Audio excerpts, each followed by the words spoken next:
Hey everyone, welcome to another episode of GameMarx. Dylan's here, Hi. Cicely's here. Ciao. We're all here, we're all in the house tonight. In a little bit after news, our topic of the evening, we are going to get into the MonoMyth. This book here, you can't read that because we're mirrored, but it says, what does it say? I can't read it because it's mirrored. Joseph Campbell, The Hero with a Thousand Faces is the book more commonly known as the MonoMyth, inspiration behind a lot of fiction and gameplay. X-Credits did a whole episode on it. We touched on it briefly in the past. I bought the book and I read it, and everything you know is wrong. That's pretty much what that is. Yeah. Everything you know about the book is wrong, or the book proclaims everything you know to be wrong. Well, everything that's talking about the book is wrong. Yes. The popular understanding of the book is wrong, I guess. I wouldn't say that. I think there's kind of... No, it's not. It's not. We've skimmed off this wrong. other layer of meaning that Joseph Campbell was not trying to create. Yeah, it's almost like there's another book that should be written in between what you know the monomyth to be and like an analysis of Joseph Campbell's analysis. Yes, for exactly. a writer. For a writer. But it's still fascinating. So we'll get into it, and I think actually there's more to draw upon for your story, your game narrative, going to the source material than there is in the popular washed down 60-second version. Well, it doesn't give you so much a pat, flowchart, fill in the blank. It gives you a wide palette to work with. If you do that. So lately, what's going on? I'm playing a lot more Minecraft again. Just kind of slipped back into that. Mainly because I think I'm procrastinating on working on the platforming game. Yes. Just because I'm like stressed out at the moment of like I've been just non-stop double barrel going on it, and it's just kind of like, oh man, I'm just gonna step away from this for a minute and then come back at it. So in the moments where I would fire up and work on it, I've been playing a little bit of Minecraft. Also, there's a problem of like once you start Minecraft, that's your fucking day. There you go. There's like, oh wait, look, 4 hours went by. Well, fuck, not doing anything today. Might as well keep playing more Minecraft. Yeah, I've not touched... Let me just go get something to eat and come right back to it. Built an awesome castle. I've got a water fountain. He's got a water feature. He's got that battlements. So it has a water fountain and water flows from it, but it has a switch that you can turn the water fountain on or off. Mm-hmm. So I'm pretty cool with that. I got a little boat dock. I don't even know how the fuck. Whatever. You pull your boat into it, you flip the switch, and then the dirt comes up from behind you, creating a contained area. Because I just got fucking tired of like my boat coming back out, just like floating off. Like, what the fuck? And now in the 1 square of water that you docked in, he has his boat sink. My boat sunk in like a square of water. Like I came back out and it's like under the square of water. I'm like, it's one fucking square of water. How the hell is that even possible? So It's yeah, it's been kind of cool, like with slimes and stuff now. Like the stuff they've added to Minecraft, and there's a lot I don't know anymore to Minecraft, which is kind of fun again. So I'm just kind of doing what I do know, and then constructing out. So that's kind of where I've been doing. X-Tiled. Haven't I kind of got to that feature freeze of the 0.8 version, the version that matches 0.8 of Tiled. And kind of letting it sit there and looking at it. I've downloaded and I've played with 0.9 of Tiled to kind of figure out what it's got new and how that stuff works. So that's what you did. You went and got ice cream. Yes, I did. So the thing that I did go and fix is I guess some people having some problems with international versions. So if like you were in a fucked up country that used commas for decimals, in one of those ass backwards countries, it's weird, but yeah, because it parsed, even though it parsed the XML off disk, it's 1.0 in the XML, and then that didn't come out to be 1.0 because like that's like 10,000 or something in your fucked up. We still use stones to count sheep society or whatever.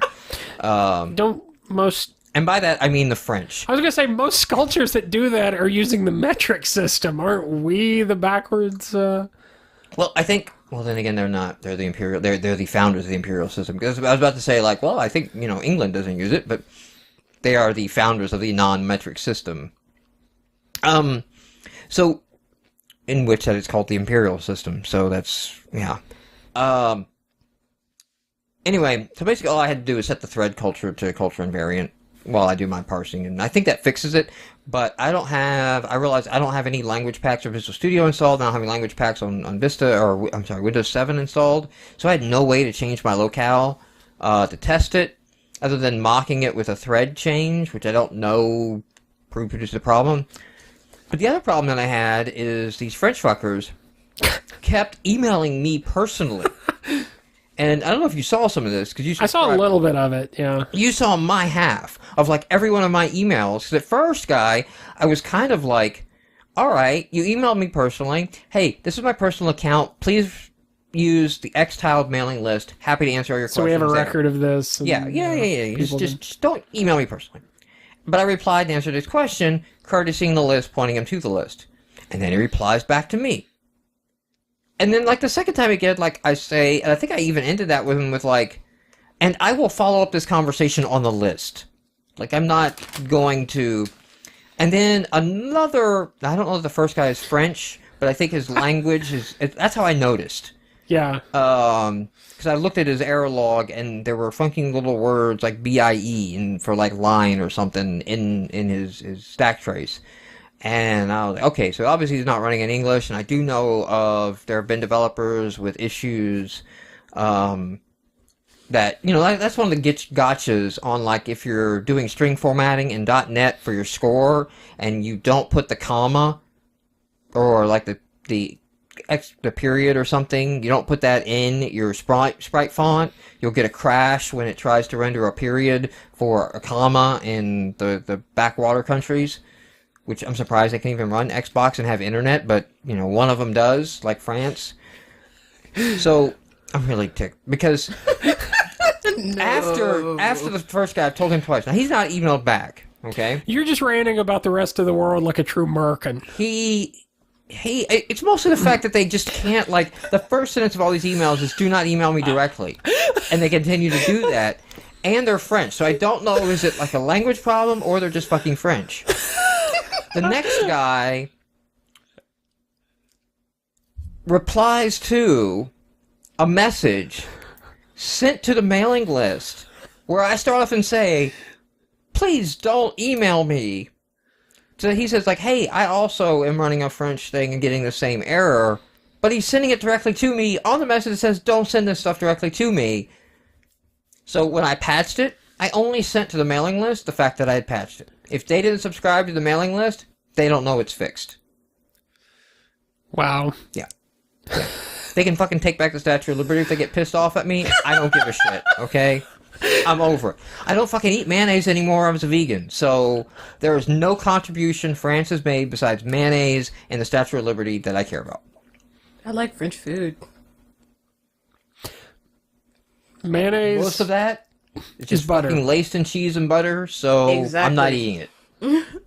Yeah, no.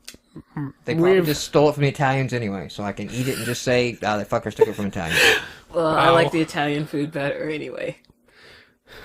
Except for I like escargot, but that's just drenched in butter and garlic, so... It's snails. It's yummy. It's snails. It's yummy. It's kind of like the rule of fried.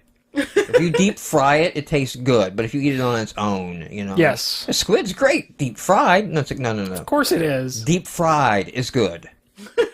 You had some raw squid, be a different story. Don't like raw squid. I like lightly boiled squid. So, I like lightly flavored squid. I don't know. I really kind of want to burn down my list of backlog of games, indie titles. But I've also, in my procrastination, when I decided to do some work, but not work on things I should, I've been working on building a MAME cabinet. Why not? I saw that, like a full-blown MAME cabinet. Yeah, so using the Raspberry Pi or the using dead monitor sitting beside you is to be harvested. The dead laptop under the dead monitor is also to be harvested. I think I'm going to not using Raspberry Pi then. No, using Raspberry Pi, I think. I don't know What are you going to harvest from the laptop then? Well, see, the laptop has issues because that's the one that has to go in the freezer to boot because the temp sensor's off. So, and it hasn't worked in years, and it's like, I don't even know that it's Pentium fucking Pro. Like, it's ancient. You weren't even working at Media Pulse when I bought that laptop. Okay, so how are you going to harvest? So what I've found is online, you can get controller boards. These are just circuit boards, okay, when I say controller boards here. One of them that I'm going to get is a controller board that is USB on one side, and on the other side is actual arcade control inputs, like the buttons and the controllers. Right. So you buy replacement controller parts, the actual, you would put these in a real cabinet, and wire them up to this controller, and it makes it appear as a joystick to the operating system. So that's how I'm going to be able to interface real controls with the system. I've also found for about 20 to 30 bucks, you can buy controller boards that control LED screens. So I basically need to get the specs of the LED screens. By that, I mean not the monitor, not the all the. I'm just going to rip out the actual just raw LED and the raw backlight panel. Okay. Hook that up to this controller board, which will give me an HDMI input. And I just need to make sure I buy the right one that maps to the LED crystal so it has the right number of DPI, pixels, refresh rate, and all that. So I got to get the model number, pair that up. But for 24 bucks, I get that. So, I mean, the fact that they've died in the systems that they're in, the LCD screens are probably fine. It's probably the controller cards in them that have failed. I don't know. I'm going to try to rip out the keyboard because my thing is I'm going to build actually two main cabinets. One I'm going to build with the Pi, and it's going to be like a desktop, tabletop, like the little iCade thing size, so it's going to be a tiny one. And then the other one, I'm going to go on with the full build. And I think that may start life as a Pi, but it may get replaced with an actual real motherboard and all that. Because I'm thinking, once I build a stand-up cabinet, if you can't run Street Fighter 2 there's no point. Mortal Kombat, like, what the fuck are you doing? And, like, I downloaded the ROMs of Mortal Kombat and remembered that, oh, yeah, this shit got banned. Like, I can get the actual, honest-to-God, spleen-ripping, blood-splattering everywhere Mortal Kombat that never was allowed on a console with the MAME versions in the arcade. And there's actually, like, revisions, because I think even... Does MAME not run well on the Pi or something? Is there an issue with... Not run well at the moment. Okay. It's part of it runs like early 80s, like Dig Dug plays well. But you got to remember, first of all, it's an emulator, right? So it's taking one code, translating it on the fly to a different architecture, and running it on another on the fly. But the second issue is people are basically grabbing, like I'm using advanced MAME, but people are basically grabbing a MAME, recompiling it on Linux, changing the architecture to ARM. So these MAME builds have not been optimized for ARM yet. They're just doing the default cross-compiler targeting.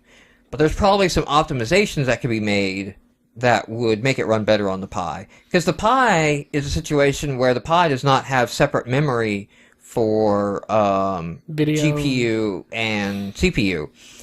It has a memory split. So... there might be a way to run that in so that the pointers can be passed back and forth between the CPU and the GPU without actually transferring the graphic data, cutting down on increasing performance. So that's what else that I've been up to. And I think I'm at the part where I'll start like actually detailing the journey. Like I've kind of done some of the basics of like, okay, I see how this is possible, but I haven't ordered the components. I haven't, so I need to that'll be a good series of blog posts. You know, people just kind of. You know, like here's the steps to get it. And also, I know some other friends, Technology Cooperative, that are doing the same thing. So we're going for building that as well. You running, playing anything? Not really.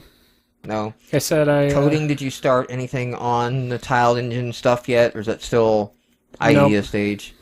Nope. The Spriter stuff you mean? Or the... Either or, the Spriter or the game. No, I haven't touched it since I first looked at it. I've been doing like mostly video editing and getting my panel ready for GameMarx on kind of the process we use to make Captain Dubstep and kind of, you know, what all happened during that process and why we got burnt out after Dream Build Play. So it's becoming a coda of not like here's a success, like the description of like and the game we are shipping soon on Xbox. More of like here's the great. It started off wonderful. We loved it. Well, we crashed. I think there was a lot. There was a lot of good stuff that happened.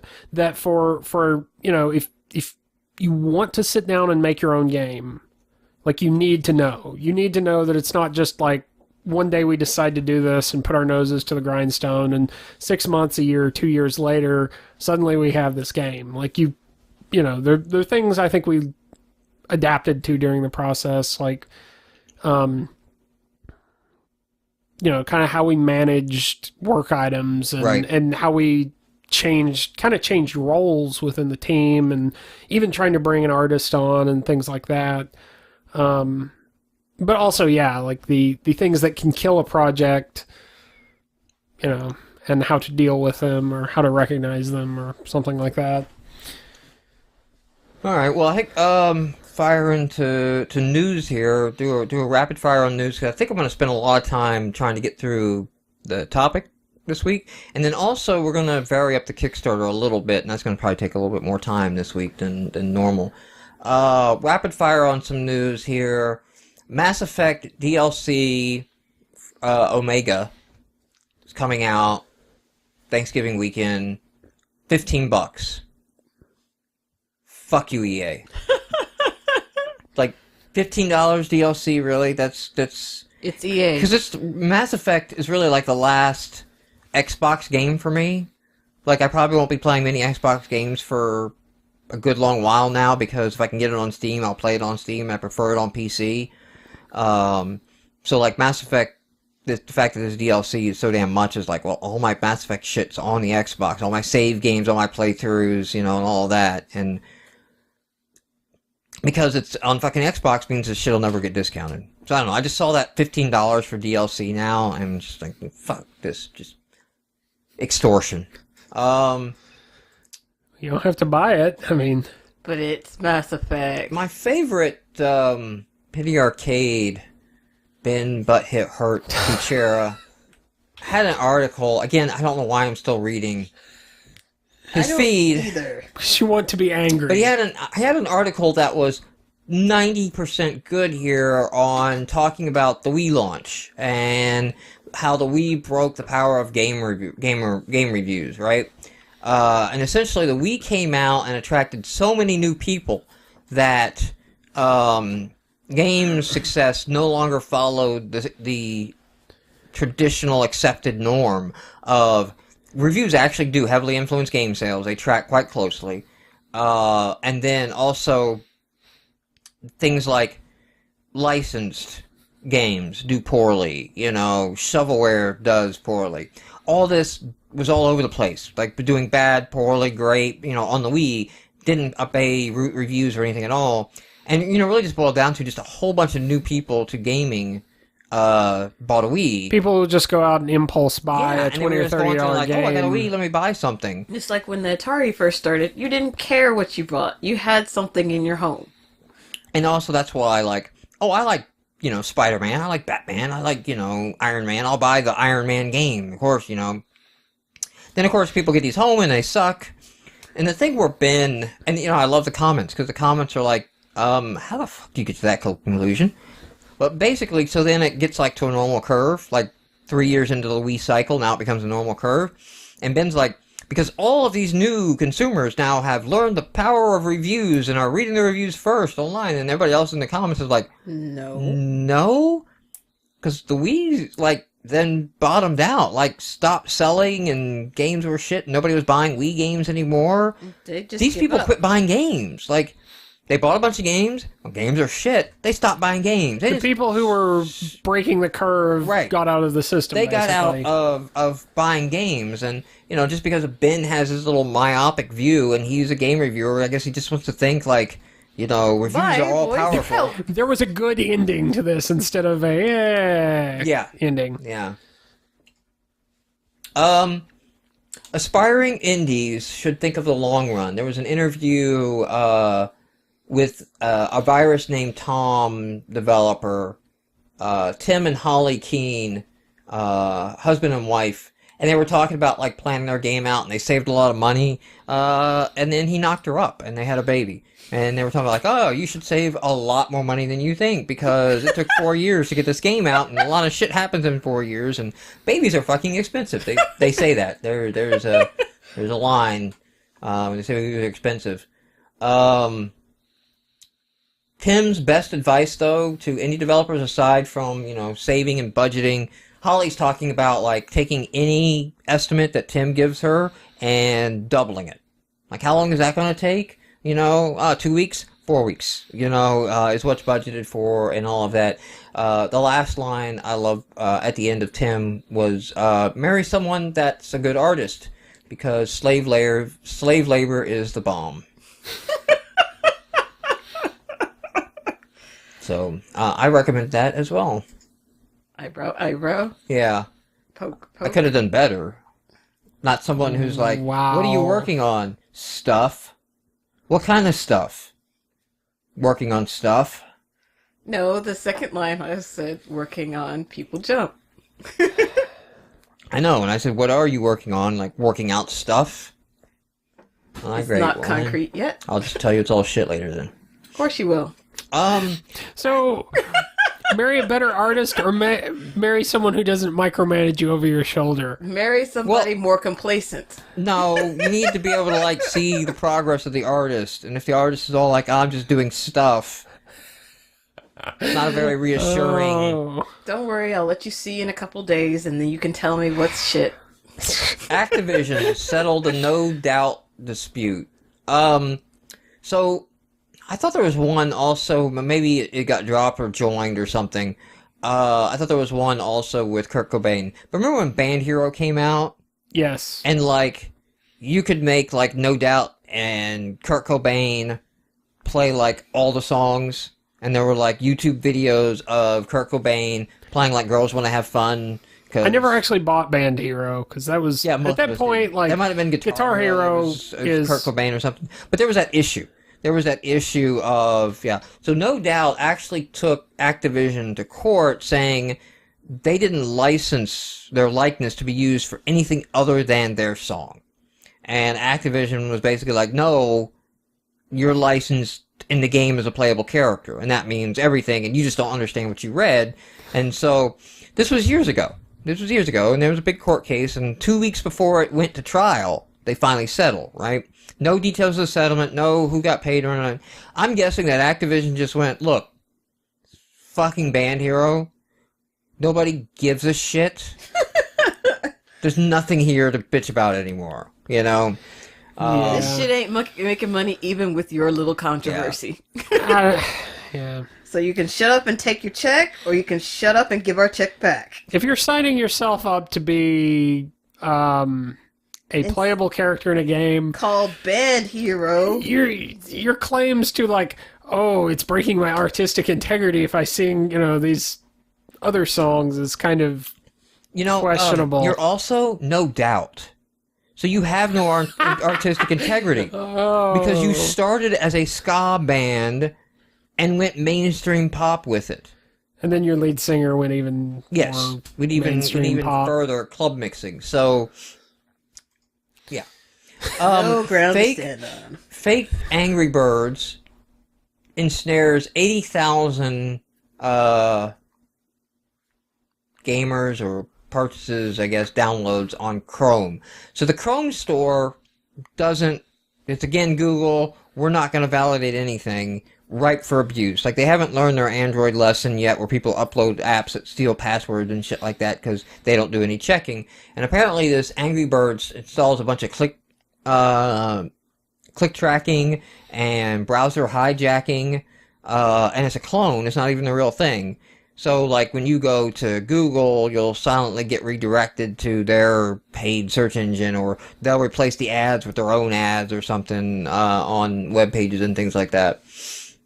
So, it's just a sign that Google needs to figure something out here. That this whole, we're not going to regulate that marketplace, I think they're just days away from a lawsuit of, that's negligence, I think, on their part.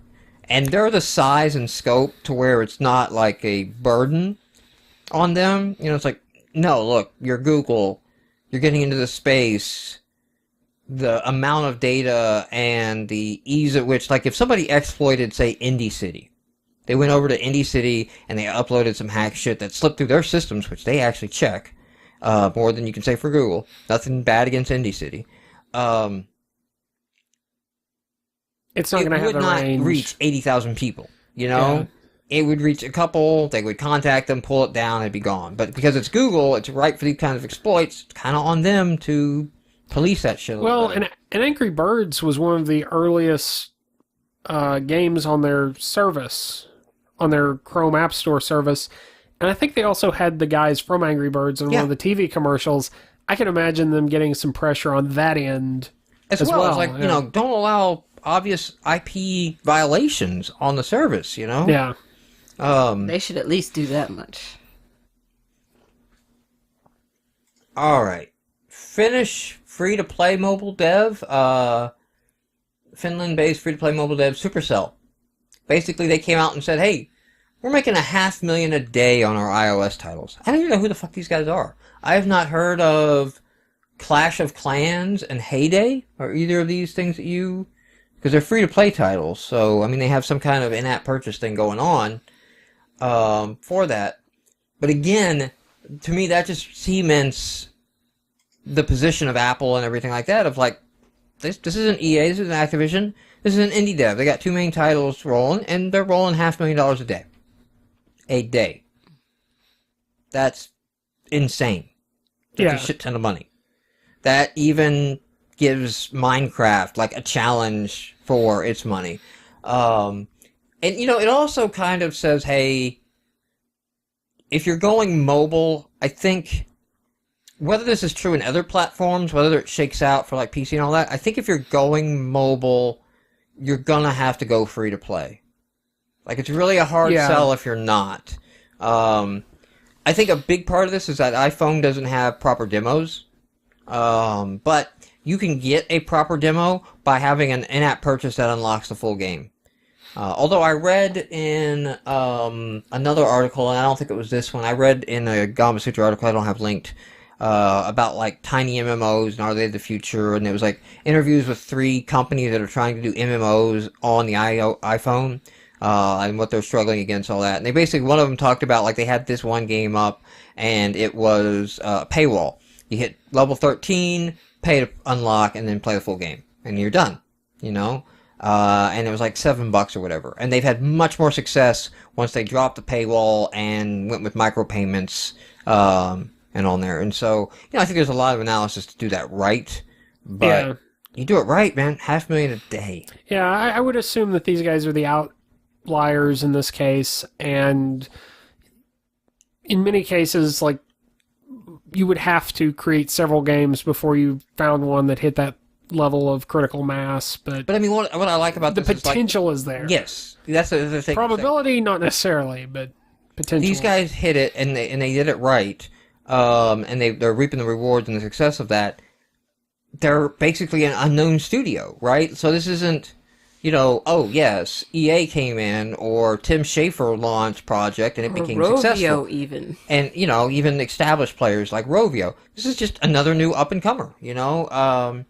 So they, you know, there are a lot of developers on there that don't make a dime. But there's also a lot of crap on there, too.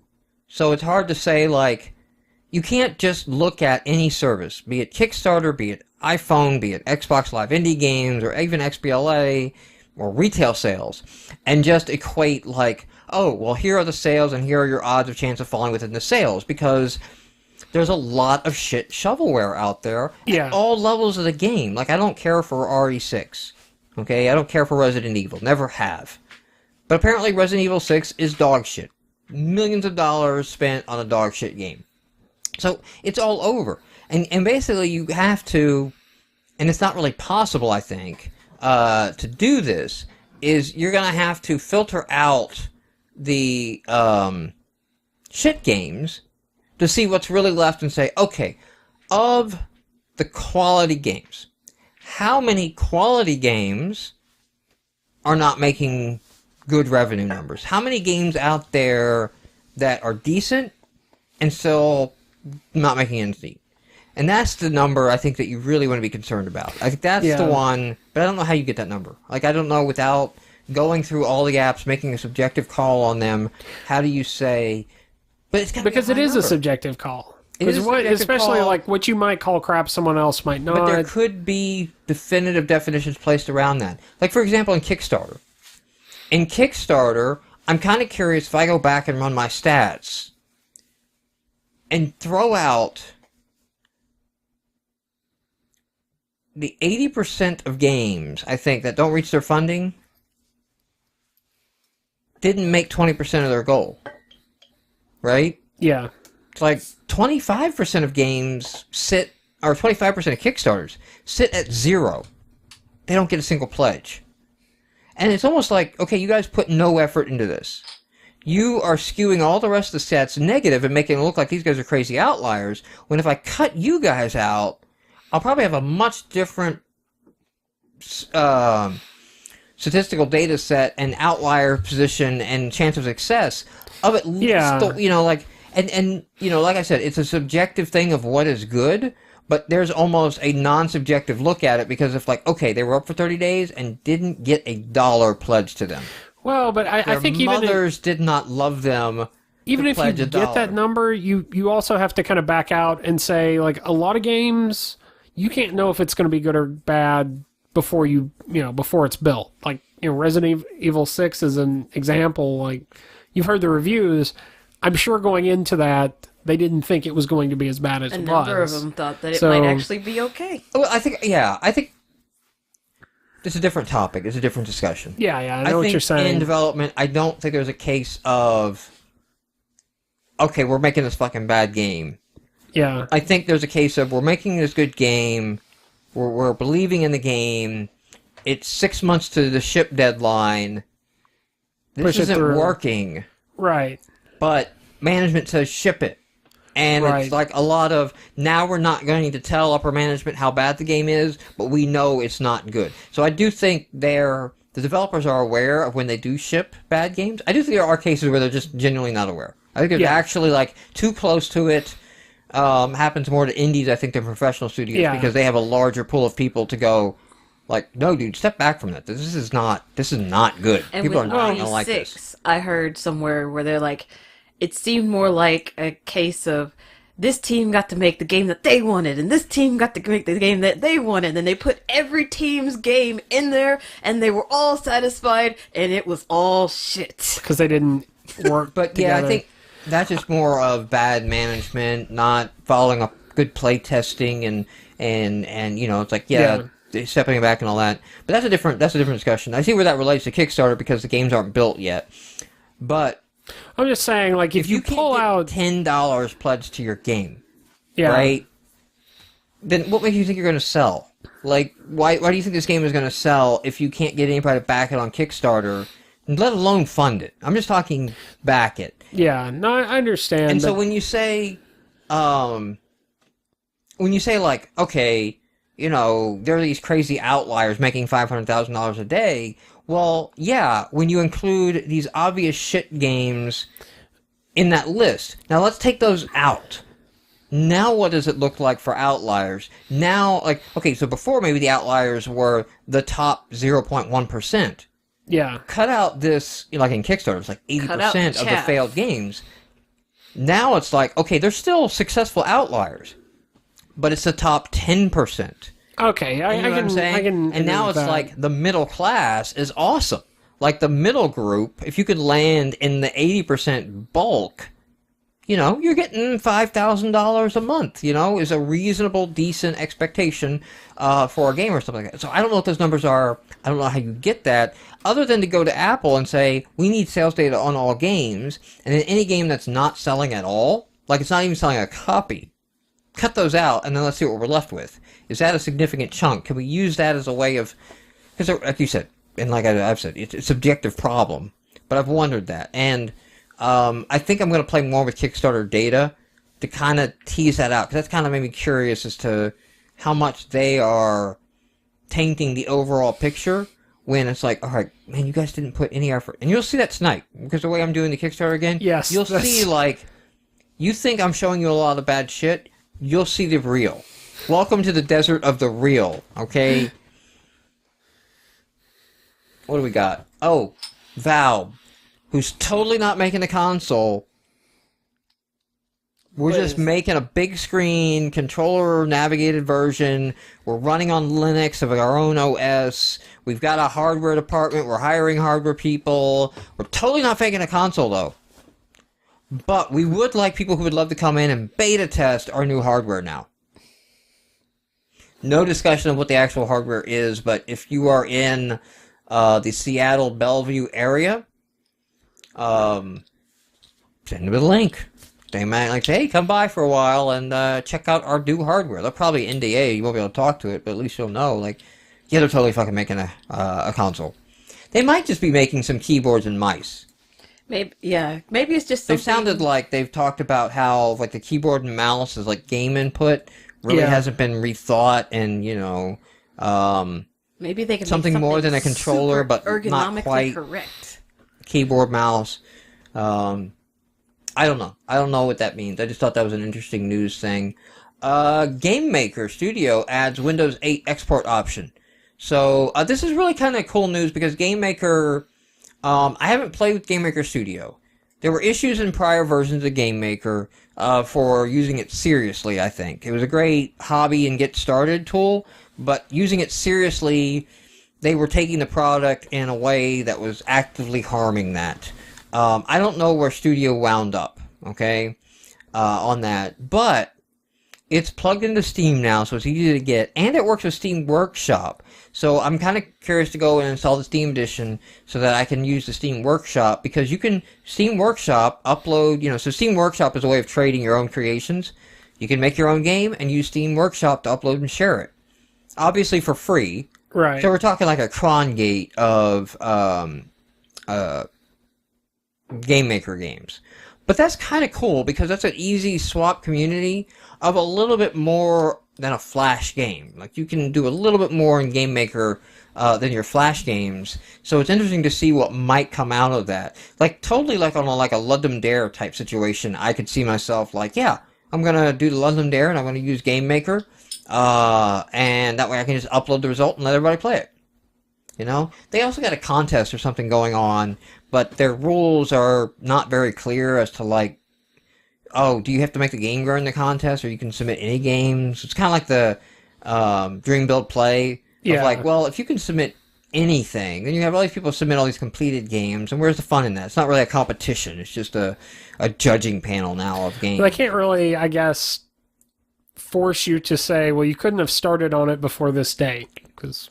Yeah, but they can obviously block things that are already being sold. Yeah, that's true. So, some Microsoft news now. We speak in Windows 8 for a gamer. Points not compulsory in Windows 8. It looks like credit cards are being set up, and I think this has been mentioned before, but in Windows 8, credit cards are going to be the default transaction method. Points will be the backup, so just kind of hinting at they're trying to get away from points, which I think has been rumored for a while now. Maybe some legs to that. But then, once again, all these fucking marketplaces and shit are all their own fucking little islands. The Xbox Live Indie Games review tokens, still fucking broken. Been a month, So, you email them and they're like, oh, well, you email the Windows Phone marketplace people, they respond to you and go, not our fucking problem. Like, I'm sorry, I thought you worked at Microsoft. I can send this email that nobody answers. Whatever. But the bigger news that came out this week is Microsoft is going to block, because I'm pulling this off of Develop, it says 18 plus, PEGI 18, but then also in the United States, ESRB mature rating in the States, from being sold in the Windows 8 marketplace. Okay? So no mature titles, no 18 rated, love the children. By the way, this blocks from being sold, if the Windows 8 store was up this year. Yeah. They would not have been able to have sold Modern Warfare 3, Skyrim, Mass Effect 3, Deus Ex, and The Walking Dead. They all would have been blocked from the Windows 8 store. Valve probably just took out some beautiful stationery with flowers on it and wrote Balmer a beautiful thank you for not competing in the game space. Sorry about all those nasty things I said. It's obviously you guys aren't serious about trying to compete with Valve. It seems like they have to have a limit, but yeah, mature rated in general, like the limitations on... Georgia Tech grad pointed out that even Halo is rated M. Yeah. The limitations on, for example, Xbox Live Indie games are very specific, not just mature rated across the board. You can still have violence, you can still have... Yeah, they have their limitations, which... Did you see... Oh god, there's a fucking game that... I think I know... The Island Adventure? Yes. The beginning. The beginning? Which, okay. It hurts. Like, I don't know if this is parody or not. Well, the thing is that Adventure Island, The Beginning, is a Wii game. So, like, not only is it tits and ass all over the box art and cover, misspelling, it's an IP violation. Like, you're damn close to an existing game. You've switched one word and misspelled the other. You've switched the order of one word and misspelled the other, because when you Google one, the other comes up. That's why, like, you look at this, and I just have to think it might be a parody. There's a small chance that it's a parody. I went and looked at the developer. No. They were the developer who did the, This is a tit-off. Fuck, we played the game...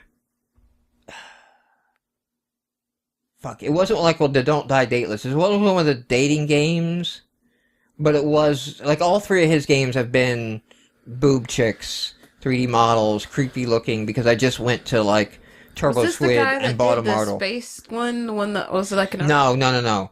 The Agent Kindle and then the space, one, where he's doing the same thing, but he's at least attempting to put more of a...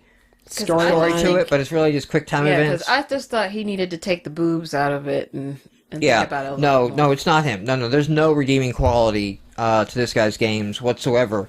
And we played one of them. Like, one of them we did play, and it was kind of like, thank God we quit reviewing the others. Because he didn't stop.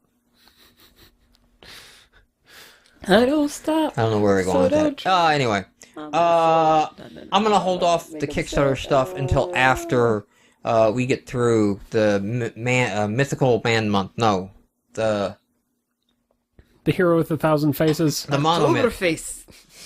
The what? The MonoMyth. Alright. So, I took copious fucking notes. I read the MonoMyth. Now, I want to say, I've read half the book. Okay? The book is actually two distinct groups. Part 1 is the MonoMyth, the journey of the hero, and Part 2 is the cosmogenic cycle. I'm not even going to fucking talk to what that's about. I'm not 100% sure, so I'm just going to say... I'm assuming that has to do something with... If it's relevant, I am interested, after reading the first half, to go read the second half. So, I will read it. If it's relevant, I think, to story writing and story writing in games, I will cover it. But, let's not bank on it at the moment. Now, before I get into this, we talked a little bit before we got going. The portrayal of the MonoMyth, the popular interpretations, the comparisons to Star Wars are horribly misleading at best, and absolutely wrong at worst, okay?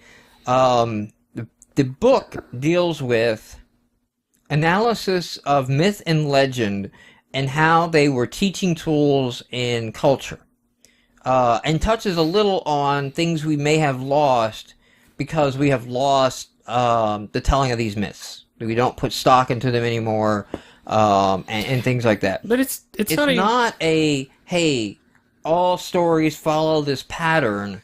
Here is the pattern of the hero, okay? Now that obviously is kind of what George Lucas pioneered, and then a lot followed of like, hey, let's look at the MonoMyth and then pattern our story off of it. It does make for good storytelling, but understand you are misusing the MonoMyth at that point. As long as you do so consciously, I think you're fine. But if you're doing so blindly, thinking like, I'm doing this as a storytelling device, you're wrong. That's not done as a storytelling device. That had a different meaning. It becomes a good story, but the meaning was not because... It was not told that way because it was engaging. Right? That was not the reason. The other major thing that is misleading is that the MonoMyth, and the reason the book is called The Hero with a Thousand Faces, it is a composite story of all of the myths and legends of a culture or of a people. So it's not the ancient Japanese culture had the Confucius myth, or the East Indian had the Buddha myth, okay? Greeks had the Odyssey. Although the Odyssey and the Buddha do kind of hold up to be touching all parts of the MonoMyth, because they're fucking long. But if you take all the myths and the legends of, say, the Navajo people, all the stories they told, all the different stories that they told, all their rituals, all their practices, their gods, their beliefs, you take that in whole, and it lines up with the MonoMyth, okay? The individual stories themselves are not the MonoMyth in completion. So you can have one story focus on one part of the MonoMyth. And it can even be, and many times of the MonoMyth, the more popular examples are the counter-examples. They are the examples of what happens when you don't do the proper thing, okay? Rather than the hero making the right call, there's more myths of the hero making the wrong call, okay? As the lesson of, like, you know, wouldn't you at this moment you should do this thing. Anything you want to comment before I get going into the phases here? Not really. I think you're right about it being it's not prescriptive for writers. It's almost not even prescriptive for there needs to be more ritual. It's just, hey, here's this crazy thing, you know, I've found in studying all these things, and he gets there is so toward the into end. that. There is toward the end of there is. I did not get through all of that. It is very dense. He has a coda. He has a summary at the end, and as he wraps up the MonoMyth, he becomes more and more interjecting of what we've lost as a society and the societal problems that we have as a whole today. He's directly relating to the loss of our myths and legends. Okay. And I'll get into that deeper when it comes up. There is a preamble. There is a preamble that he has, or at least I'm calling it the preamble to the MonoMyth, and I've broken it out into sections. I don't think he explicitly numbers these, but I have. And the first preamble is a relation of myth and dreams. And that dreams... And I'm not going to get into this as deep as he does, because he gets into some Freudian psychobabble shit. And you probably read this in the beginning of the book, where you're just like, who fucking has dreams like this? Well, it feels very anachronistic, because when he wrote it, that was big at the time. Now we aren't, like... We use tools from Freud, but we're not... like sold that is the description of how things work. But what I would agree and took with him is that dreams represent unresolved issues in your life. You know, recurring dreams especially are resulting unresolved issues, many of which are pinpointed. This is where the Freudian thing comes in. Freud, a lot of stuff Freud is talking, a lot of this language is in terms of sexualization and attraction to the mother and father and things like that, okay? I think you can decode that a bit to say becoming an adult and leaving the home, okay? Yeah. I think not to use the language of Freud, which is overly sexualized, because that's kind of what he focused on. And Campbell does kind of open it up to, like, everything has a ritual or I think a myth associated with it. The sexualization is important. Or can have. Because it affects sexual issues. It affects, like, it manifests itself sexually. It manifests itself in impotence. It manifests itself in sexual abuse or allowing other things to happen. But you can't take things that are not sexual and apply that. Isn't you're wanting to have sex with your mother, okay? Right. That's kind of a... I'm stepping away from that bit as far as, like, a little bit of psychobabble. But essentially the MonoMyth is the solution to this issue. The MonoMyth is designed to teach you to become an adult. Okay? That is the ultimate lesson in these words. They are maturing, you're passing into adulthood. These are becoming a responsible, contributing member to society, okay? Accepting things, accepting responsibility, that's what it is. It is a life lesson. It's one of the reasons I come away liking it. It's one of the reasons I come away agreeing with his findings in this, after everything's said. A second thing that he points out in the preamble is the difference between tragedy and comedy. And key to understanding in the mythology is that tragedies are often accepted as honest, because tragedies reflect the human condition. They reflect the reality of life. And comedy, again, I'm using the Greek terms, not the funny haha comedy, but the ends in a high note, everything works out well at the end, happily ever after, are dismissed as fantasy. So a lot of the myth, of course, revels in tragedy because that resonates as true, whereas fantasy is attributed to comedy more than there's a lesson there. However, there are key points of the monomyth where it is comedy, it is success, and it has to transcend that and become more than fantasy for the listener, because they have to take something with it. That'll come up again later. But a great Tolstoy comment from one of his books, and I don't know which one. I don't know if it's War and Peace. Maybe it is. Happy families are all alike. Every unhappy family is unhappy in its own way. So tragedies, and this is a good storytelling device. This is where you can take from storytelling. Tragedy is always unique, and there's a million different ways for things to go wrong. But there's only one way for things to succeed. Right? So it's not an interesting... Happiness is boring. Yeah, exactly. You can only be happy one way, Everybody gets along, and happy is happy. But fucked up can be fucked up in so many different ways, it makes it interesting. And on the other hand, the myth overall, while it is comedy, it is not a contradiction. These are kind of some of his words. A lot of my notes, I'm using his words. The myth is, while it is comedy, because it is successful at the end, is not a contradiction, but a transcendence of the universal human condition. So it's basically that you can rise above the human condition and transcend. You just have to try. Okay. Nah, not really. And then get lucky. Preamble, part 3 here. The hero and the god.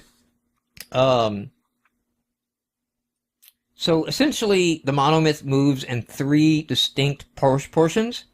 There is the separation from the world as you know it, initiation, the trials, obtaining the myth, the travel, and then the return back to the world. And that is the core, that is the nuclei of the monomyth. The other pieces that get discussed aren't necessarily that they occur. They're the pieces that can occur within the phase. So some examples, basically, in a nutshell, Prometheus, ascended to the heavens and stole fire from the gods and brought it back to man. In the short version, Jason sailed through the clashing rocks and many other challenges, got the golden fleece, and returned back to take his throne. So that is the pattern. Moses goes up Mount Sinai, conversation with God, brings back the 10 Commandments. That it can happen that short too. Like, the monomyth does not have to be broad and spanning and encompassing. You can have multiple parts of the monomyth, and many time in Judaism and Christianity, it is short and succinct. Of there's a lot of the phases compacted shortly here. Of this goes, this, then this comes back. But basically, the relationship to the hero and the gods is that the gods are the keeper of what is later referred to as the ultimate boon, the device, or whatever you're after. And they will share it only with the heroes that have proven themselves worthy. Like or Job. The ones who are able to steal it. Right? Like So Coyote. you either have to be able to steal from the gods or win their favor. But the gods have the power, the solution to the problem, or whatever you're after. And the heroes want to do that. So that is a relationship between the two. The final bit is the world navel, is what he calls it. Essentially, this is the crux of all creation, and it is all things. It is good, it is evil, it is sin, it is virtue, ugly, beauty, and eventually the hero will come to accept this very Buddhism type thing, and know that it is man who is defining what is good and evil, right? Creation is not labeling good and evil. Creation isn't saying I have to create yin and yang. Creation is creation. It is man who is labeling these things and balancing these and saying you are lawful and you are unlawful, and that's important for the hero to learn that in the path and the journey, to understand what are the inventions of man and what is actually the creation of the gods, and the will of the gods and the will of the universe, the cosmic will and shit like that. This shit gets deep. Shit will get deep. Yes. That is kind of the point. The point is to wade into the shit. Put on your shit-wading trousers, and let's go into the MonoMyth. The first part, separation, also called departure. And the first phase is the call to adventure, right? I did not write much on this because it's kind of self-explanatory, but it's basically where destiny has summoned the adventurer, right? So destiny has called you forth, and the thing here is that once destiny has tapped you, your spiritual center, your comfort, your state of being is no longer comfortable at home. Like, you can no longer do the things you normally do. You have been called. You see there's something bigger outside, right, kind of the little bubble you're in. It doesn't necessarily have to be like I've seen. It can be. It can be by choice. It can also be by force or by accident. This is why in a lot of JRPGs, the town, your hometown burns. Hometown burns, yeah. So this is where Star Wars is a bad example.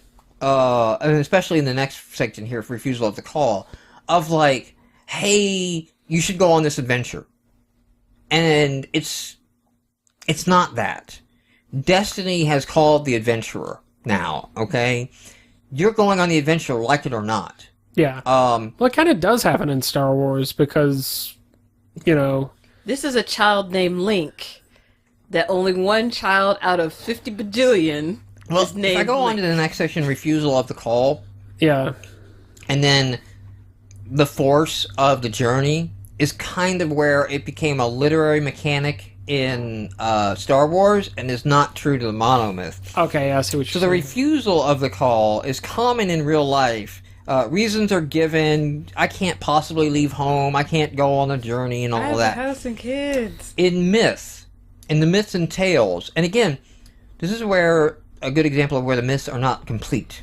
Like, not every myth is a complete MonoMyth telling. They could exist solely. But a good example is Lot's wife in the Old Testament, when they are told, when she is called forth by Jehovah, right, to leave and come forth, told not to look back.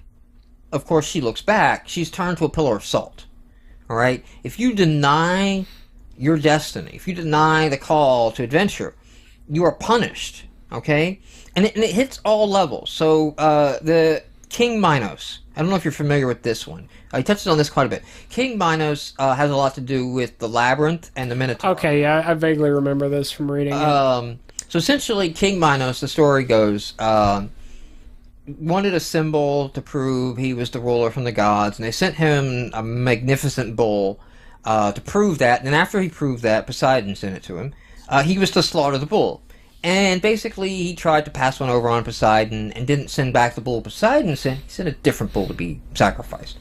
So basically, there's a whole bunch of incest and things and weird things happen in Greek. I think Zeus came in there at some point Greek or another mythology. and cuckolded somebody. No, Poseidon sends a cow disguised as a man or something, and convinces like Minos' wife to fuck a cow. There was cuckolding involved. So, anyway, she gives birth basically to the Minotaur, which is kind of his son, but he's not, like, he can't kill it. It's basically destiny is to kill him. So he builds this labyrinth, has Daedalus and Icarus build, the labyrinth, which later they escape from by building the wings, and, this is a very long, involved myth. Yeah. But the point here is that King Midas builds a labyrinth to encase the Minotaur, so that the Minotaur can never escape. But all he can really do is make the labyrinth bigger and more complicated, and he refused his destiny when he did not sacrifice the bull. And now all he's doing, even though he's the king of everything, he's the ruler, he's in charge of everything, has all these things that he requires, none of that is he allowed to enjoy. All he can do is stave off his eventual death. His death is going to be done by the Minotaur. He can just fight it all he wants, but at some point the thing's going to get out and kill him, and that's his life now. So, now he's living to please there's Poseidon. a punishment. Where Star Wars misrepresents this is Luke goes with Ben. He gets the lightsaber out of turn. Okay, that's the supernatural aid. And then it's like, oh, I can't possibly get the harvest, yada, yada, yada, whiny teen, go back. Oh my god, aunt and uncle are dead, now I must go and journey. Right? And that's totally, like, out of order, mixed up. It's good storytelling device. And it is the popular...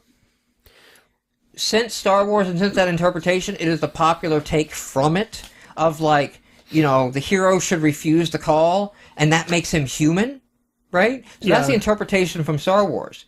And that is, none of that is in the Hero with a Thousand Faces, and that this call makes you human, right? Like, the hero should refuse the call, making him feel like me, because I couldn't possibly leave either. This call makes you dead. Well, but to be fair, like, the MonoMyth, again, it's not like a paint-by-numbers sort of thing. It's, you know, you have this palette, and you can pull from each of these different pieces as you need to, but you know the No, you can take basis. from it, but what I'm saying is the idea that the hero should refuse the call. Yeah. Like, step 1 is call to arms. Step 2 is refuse the call. Right. No, it's not. The first entry is the call to destiny. The option may be to refuse the call at this point. Yeah. It is not common in myth for the hero to refuse the call and then take it later. You refuse the call, you're dead. Okay, I see what you're saying. So, and again, these are not... The MonoMyth is not one myth. It is multiple stories. So, taking it into one story and applying that, while interesting storytelling, is one of the areas where there's a difference. So 3 is supernatural aid. And basically at this phase... A gift of aid is given to the hero, often in the form, often from an elderly man or woman, but sometimes, as often as not, a young woman, virgin, bestows upon them protections, trinkets, spells, knowledge, something that's going to aid the hero immediately. The dear woman. And the meaning of the figure... Okay, in the myth, is that it is representing the benign, protecting power of destiny, okay?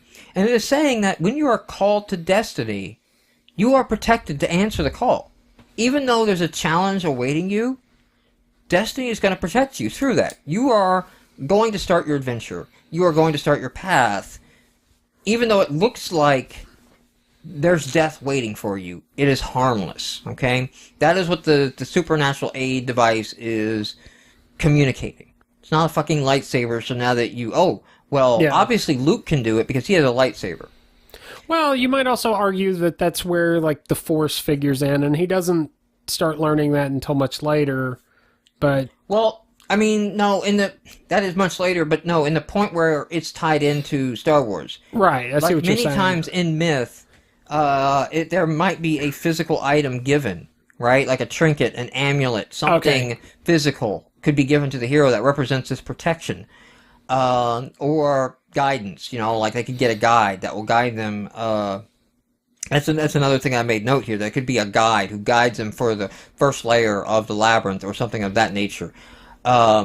And which is something I think in, I didn't make the specific note, but Jason and the Argonauts, they get a guide through the first bit of things, as far as what to expect and how to prepare for that. So the message there is that, you do have a protection of the gods. Like your destiny, you should follow it, and it is your destiny, and you are protected. It becomes the literary interpretation post-Star Wars, is that this is the protecting device that enables the common man to become the hero. So that allows them to become the hero that they're going to become. And it's also many times rationalized in the misinterpretations of this text. It's a good literary device, and this is a good interpretation literarily of why it resonates. But it's why, well, if I gave you a lightsaber, you could potentially be the one, Yeah. right? It's not anything special to that person. It was something they'd given, and all of us could do it, okay? Which the MonoMyth is trying to tell you. All of you could do it, but it's trying to say that all of us are protected to follow our destinies. So at this point, you do come to the crossing of the first threshold. And like I said here, so this is the leaving of home, and it's confronting the familiar known danger. So this is the danger that we all know, that's right on the edge of our comfort zone, of our city. This is the haunted forest at the end of the path that we all know is there, nobody ever goes into. Many times in myth, there is a guardian there, and this is often represented in a lot of ancient temples and things like that, especially in Buddhist temples and things like that. There are these horrible looking things, monsters, guarding the temple, and these are for basically the journeyers, the travelers who do not know that these are gods testing you. They are not harmful at all. They are just there to scare away the uninitiated, right? So if you don't have the gumption to step past the threshold. And there's a great tale. If you're not meant to step past the threshold, I guess. Basically, like, if you're not willing to just bravely step past the threshold, then they're meant to keep you out from that first level. Because the dangers beyond are great. So if you don't have the courage to step past them, you should not venture into the world beyond, which is not like your world, right? So they're the keepers of that threshold between the realm of man and the realm of gods you're about to cross through. One of the favorite tales that he does talk quite a bit about was the tale of the Prince of Five Weapons, which is actually the tale of the first Buddha. But he's the future Buddha at this point. So this is the beginning of his tale. And as he's starting, and he's a journey, and he's learned, he's mastered 5 different weapon martial arts. And so he's known as the Prince of Five Weapons. At this point, a strong ogre outside of a town threatens a town, and the town's looking on. He basically tells the town, he goes and tells the ogre, I will kill you. I will liberate this town from you. I am the Prince of Five Weapons. I am on a destiny of greatness, and I will kill you because I am on this destiny and nothing can stop me. And so essentially, he uses all 5 weapons to attempt to defeat the ogre, and fails all 5 times.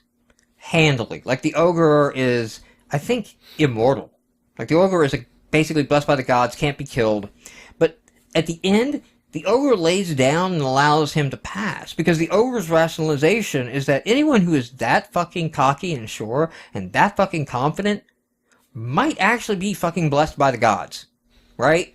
Might be protected by the gods, and if I was to eat them, I would incur the wrath of the gods for eating the anointed one. So, fucking go on. You are allowed to pass. And I love that version of it. In the head. Because it literally is like, no, this god could kill you if he wanted. He just wants to see that you're sure and ready for the challenges to face, that you have confidence in yourself to go forth, and you are ready to begin the challenges. The next section after that pass, and the last phase of departure, is the belly of the whale. And after you cross the threshold, you are swallowed by the world beyond. This is the new world. And reborn or resurrected with the new knowledge of the world that you are in. And this can often be literal in myth as it is not. So this could actually be a death or a rebirth, as it is a metaphorical one in the worlds. And the point of this in the myth is that self-annihilation, allowing yourself to be consumed, allowing yourself to be devoured by a monster, okay? Which many times may be the guardian monster. These may overlap. Allowing yourself to be put into the belly of the whale or the belly of the dragon or whatever monster devours you. And many times it is a devouring in the myths examples are given. Is that self-annihilation and, just allowing yourself to be destroyed is a prerequisite to allowing yourself to be reborn. Which again is just kind of a metaphor for the open mind, right?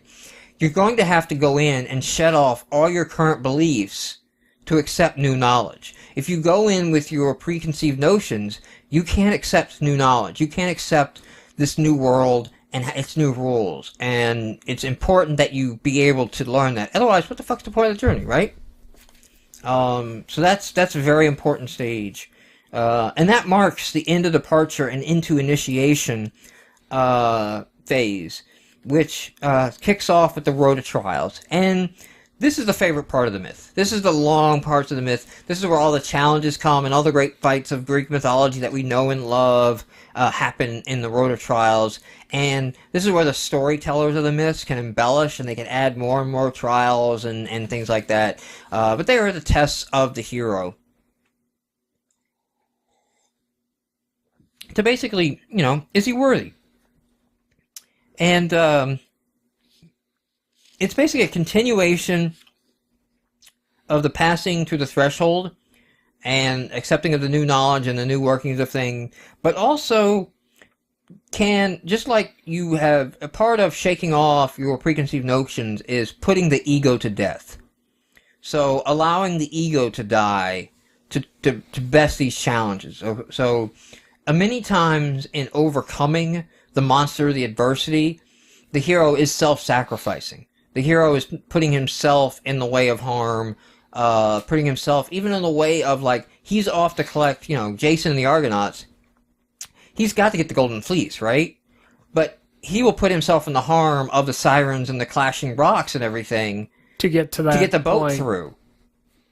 Again, allowing the ego to die, allowing, I will do whatever it takes, to protect and things like that and go forth. So this leads to parts where it gets fuzzy for things like Star Wars and the literary interpretations, and even in extra credits, they start to these things are fuzzy and we don't really get into these too deep. The first one of these is the meeting of the goddess. And actually, these sections are critical in the myth. Glossing over them is not a good thing for understanding the monomyth. Maybe good for literary devices, but not in the monomyth. Not as the myth as a whole, and not as in the sections that they're teaching.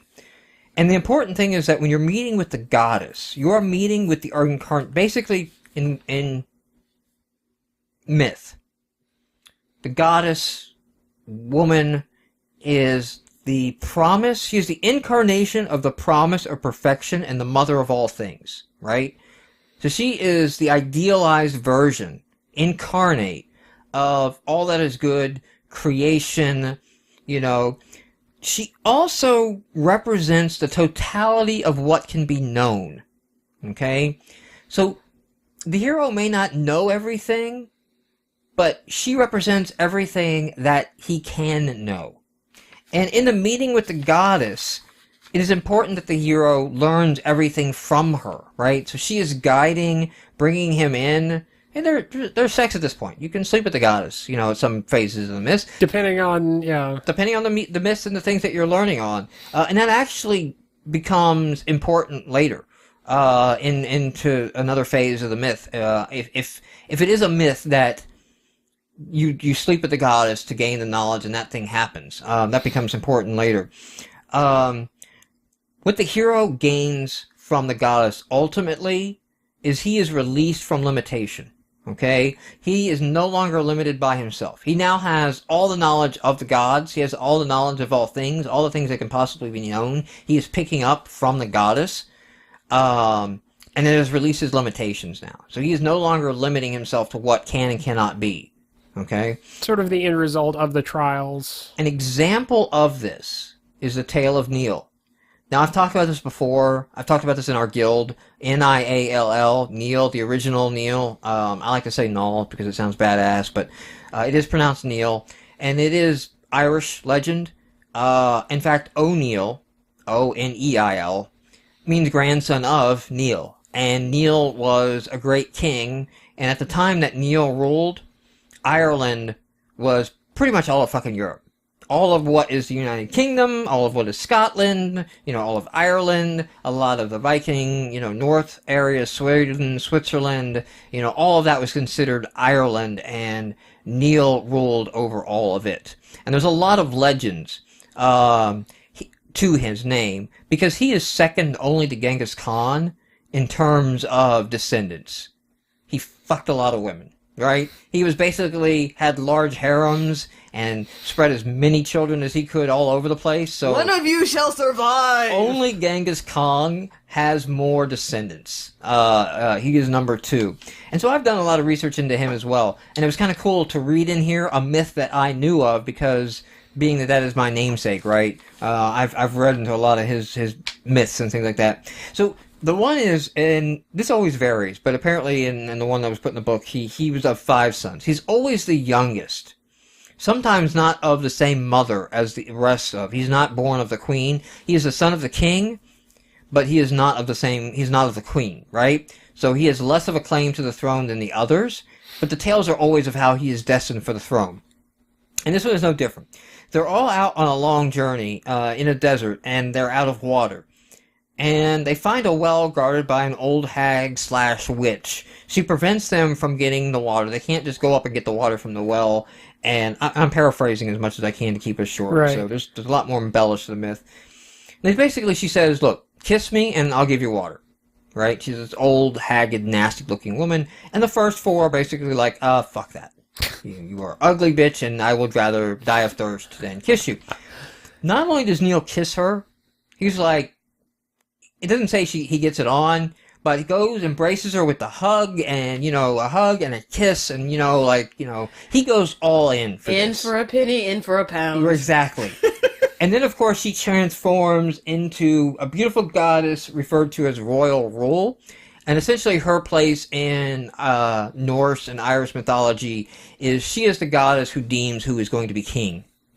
And she transforms into him and tells him that him and his descendants will rule with power, for kingdoms to come, right? So not only your fucking spawn are going to be king, and she even tells him, like, go tell your brothers. Go tell your brothers it's you, and royal rule has decreed that it is your destiny.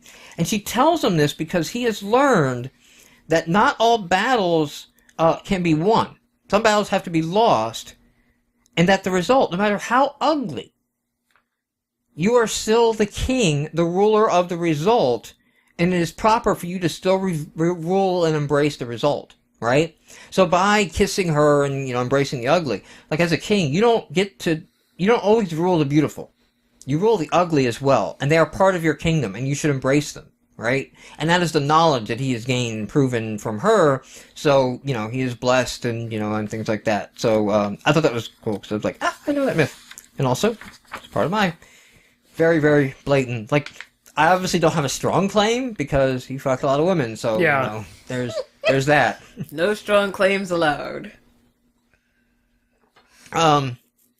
So, this really keys in if you sleep with the goddess, if that occurs, but also, many times the goddess is in a harem. There's a lot of other women, around or stuff like that.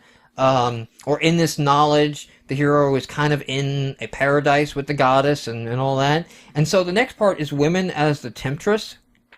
And, essentially, and a lot of this is used as women in metaphor here again, but it's basically, as you've let behind the ego, as you've opened the open mind, you also have to leave behind the desires of the flesh, right? And so, once you've had the ultimate pussy, now you have to leave it behind, right? Because wow. you have all knowledge from her, right? You can't keep hitting that anymore. You have to journey on, right? You have to become above that, right? And so, the temptress can be, the goddess. It doesn't have to be. But the act before was in gaining the knowledge, but the act before now is just in pleasure. And you have to leave that behind.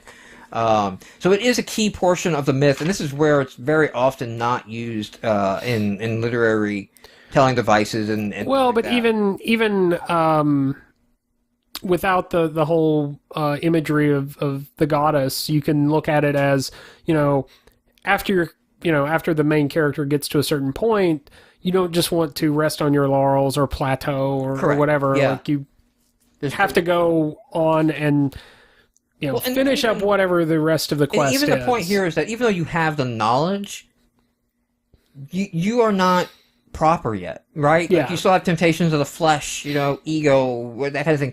You gotta get rid of all that. And because of the whole call to adventure thing, like there is a reason the hero is given this knowledge. Yeah. And that is not yet complete.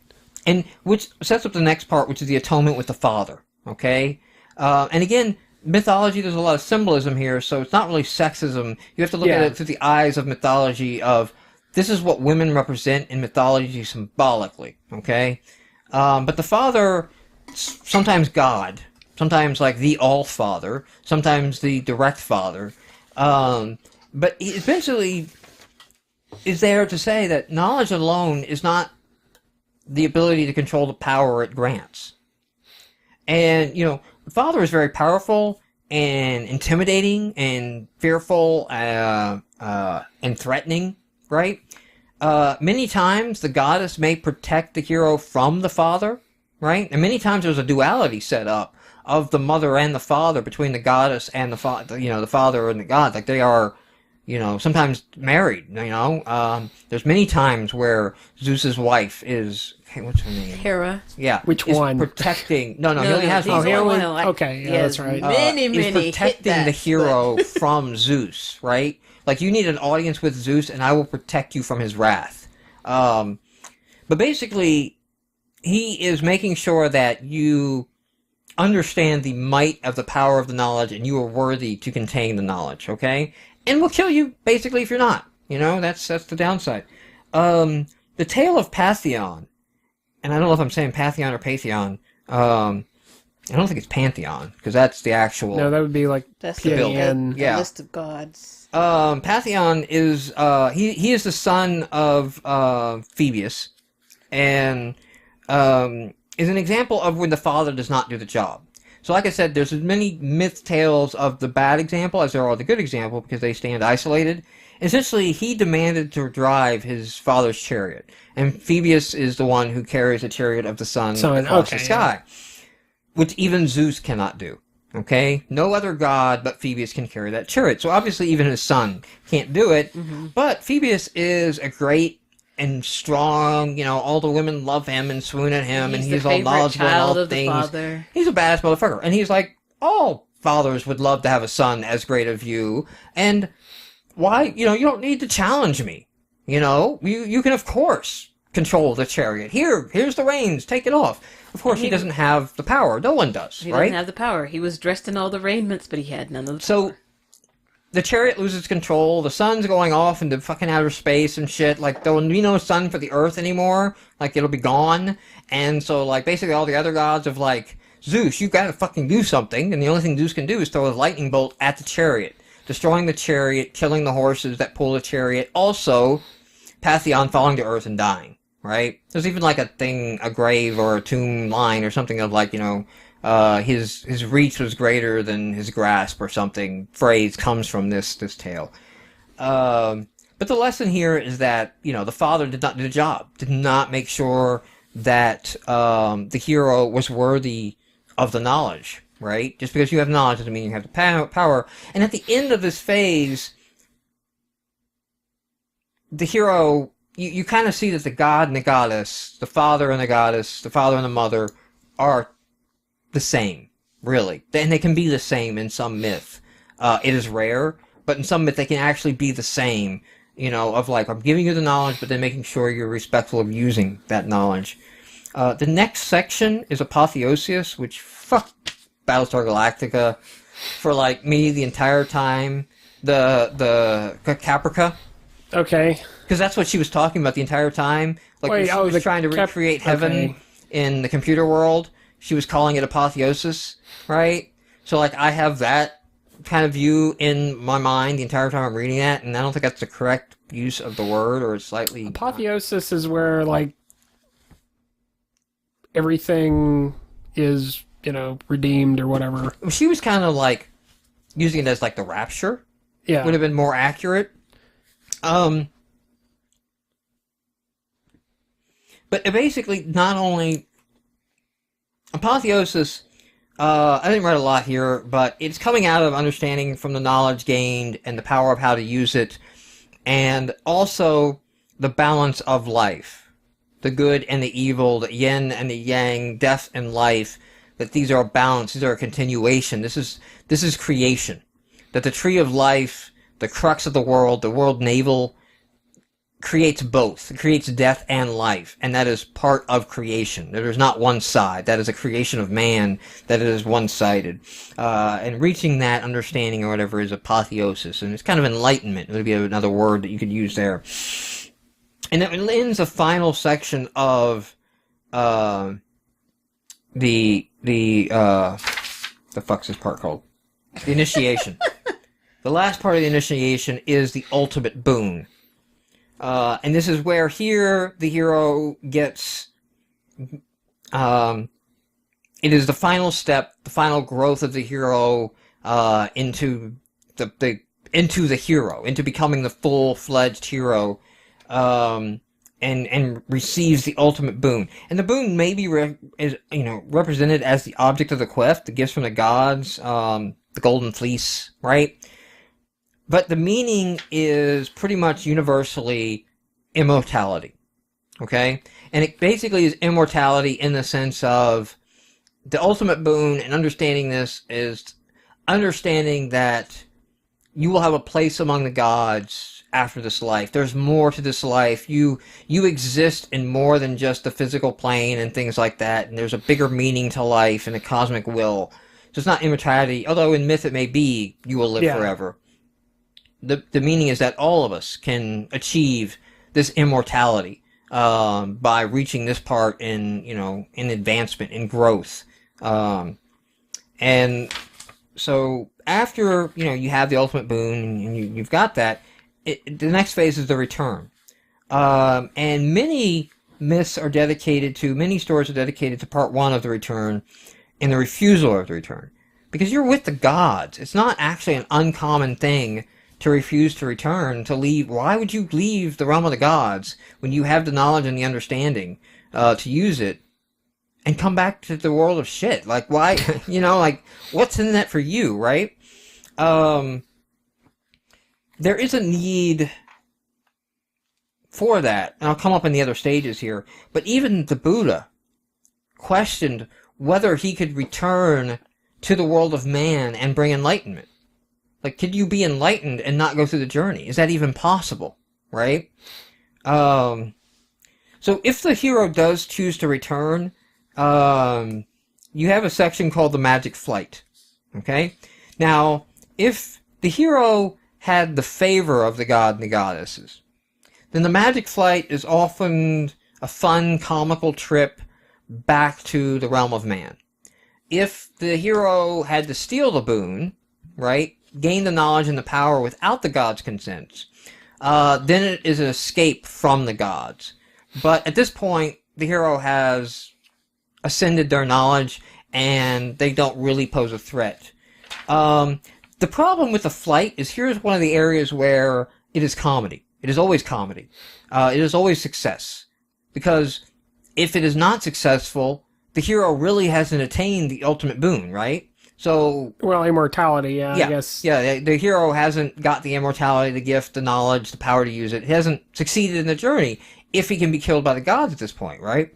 So it has to be success. And the key in the myths is that it is always told of human success, not supernatural success. So you have to succeed and defeat the gods many times by simple trickery. Aha, I tricked you, now you're trapped in the box. Of a human ingenuity than any mystical charm, power. So like before, you start the journey with a charm and a power to aid your way. Now you have to sheerly do it almost always on wits of the human alone, right? To communicate that it is not magic power that gave me the ability to escape from gods, but it is something all of us attain. And make it relatable on our own merit. The other counter to this is rescue from without. So the rescue from without is essentially the world coming in to pull the hero back into the realm of man. Because society's kind of a bitch, and it doesn't like it when you leave it, right? People pull you back in. They don't like it when you leave the flock, leave the herd, go on to your own thing, and they find ways to pull you back in. There's also need, right? Like you left for a reason, you're needed for a reason. You left us behind. So you need to come back. Jason needs to bring the Golden Fleece back to reclaim his throne rightfully and restore peace to the kingdom. So when you're in the realm of the gods and the goddesses, reality may break that in to come get you, okay? I guess if you wanted to pull it back to Star Wars, this would be like where Luke has to go save Han and Leia on Cloud City. You're out there with Yoda. You're learning, you're mastering things, yet you're called back in because there's a crisis that you must attend to. Yeah. Like, both Luke and Leia Han Solo and Leia are captured. You must go rescue them now. Or they may not be alive later, and you can't just leave them. So I mean, that's actually a good point, a good analogy to it. You know, I think the better lineup, if you want to kind of line up this, is actually Tolkien, and actually Lord of the Rings, because Tolkien wrote Lord of the Rings before this came out. Yeah. Also, Tolkien originally wrote Lord of the Rings as a series of independent stories, and later brought it into one. So it hits on a lot more frequency, like the Odyssey. It is separate stories combined into a larger story, and given some thread and continuity between it all. So it's not like the whole cycle. It's not intentionally trying to cover Right, the it wasn't entire intentionally cycle. pinned to be the whole cycle, but it kind of represents the whole cycle. Because again, there's like meeting with a goddess, happens when Frodo is told his destiny, that he must take the ring by the elf queen, right? Yeah. And it kind of, goes in and makes on these things many, many times better. Also, temptation. The temptation of the flesh, temptation of woman, the temptation of the mistress, doesn't have to be done by the hero. Yeah. Temptation can be, not Aragorn. Aragorn, wanting to claim the ring, right? That can be the tale of temptation. That happens in Lord of the Rings at the right moment of, I have to give that up. I have to let myself die, cast off the flesh, and protect the greater good, right? Like, I am clinging to, the and again, glory. it doesn't necessarily Also have to be, the meeting with the goddess and the atonement with the father don't necessarily have to be a literal goddess, or a literal No, it doesn't woman, have to be literal. Many times it is not. man. It doesn't have to occur necessarily by the hero. Yeah. Just the tale, because again, this is a lesson to grow up. This is the lesson of life. That the tale is important, not that the hero itself directly experiences these. And in a story, you can hit those notes without necessarily having to appeal to the mythological imagery and, focus everything on the Rescue from hero. Without is an excellent example of two portions of the monomyth occurring in the same myth at the same time. Because in the example of when a young hero is sent to go find an old wise man who has some knowledge that can aid, and is required. Upon finding the old man, he's really an old hero who has left at some point and refused to return. Right? He chose not to come back because society is not worthy of being saved for whatever reason, and the young hero must convince him to come back. So the old man is refusing the call to return. He is refusing the return much later in the stage, whereas the young hero is winning the atonement with the father, right? Because the old hero is kind of godlike in his reasoning and all that. So he is trying to, convince him, to come back and all of that, and basically proving himself that by proving himself to the older hero, society is worthy, and he comes back. And this is an excellent case of where the literary mechanics have looked at it as a linear story. It is not, and it may occur multiple parts at the same time. So the crossing of the return threshold is actually the greatest challenge of the hero, okay? Because you have to bring back the boon, which is knowledge of eternity and life and immortality and all of this shit, to men who are only fractions of themselves, yet they think they are complete. Excuse me. Right? And how do you explain yes and no when the explanation makes their definition irrelevant? Okay? Like, yes and no have no meaning to the Buddha. Okay?